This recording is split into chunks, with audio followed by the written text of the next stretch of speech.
দেখতে অনেক সুন্দর লাগছে। এখন আমি এগুলো দিয়ে দেবো। রান্না করলাম এইমাত্র খেসারি শাক। আসসালামু আলাইকুম বন্ধুরা, সবাই কেমন আছেন?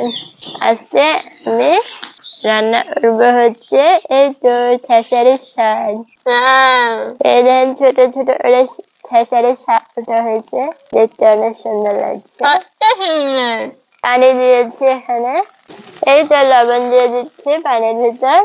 আমি খেসারির শাকগুলো দিয়ে দিচ্ছি। এই তো দিয়ে দিচ্ছি সব।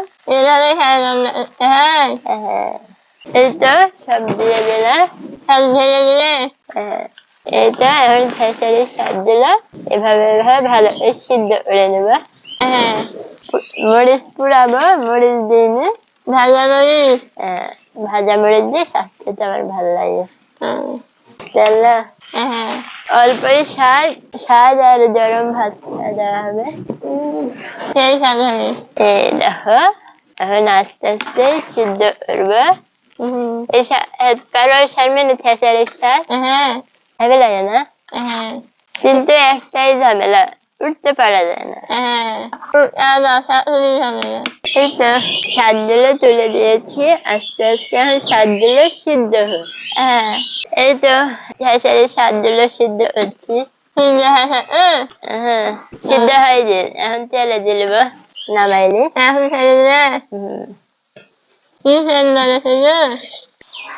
আস্তে আস্তে নামাইলি। এই তো নামানো হয়ে গেল, এখন আমি তেলে দেব। নামানো হয়ে গেল, এই তো পেঁয়াজ গুলো দিয়ে দিচ্ছি। এই তো হাতে সরিষার তেল দিয়ে দিচ্ছি। এগুলো একটু গরম হোক। স্বাদে একটু বেশি তেল দিতে হয়, তাহলে ভালো লাগে।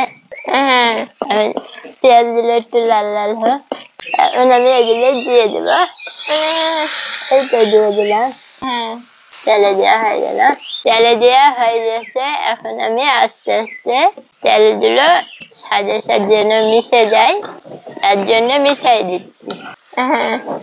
এই তো আমার স্বাদ রান্না হয়ে গেল, এখন আমি নামাই দেবো।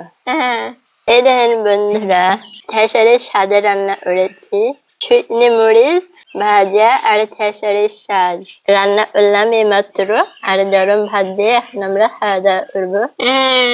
এই তো শীতের দিনে রোদে বসে থেকে খেসারির শাক দিয়ে আর মরিচ দিয়ে গরম ভাত খেতে যা মজা। শারমিন, রোদে বসতে খেতে এমন লাগবে, অনেক মজা লাগবে। আমি একটু খেয়ে দেখি। বিসমিল্লাহ, অনেক টেস্ট। আমরা রান্না করলাম খেসারির শাক। এখন আমরা খাওয়া দাওয়া করে নিই, তারপরে সবাই ভালো থাকেন, সুস্থ থাকেন। আল্লাহ হাফেজ।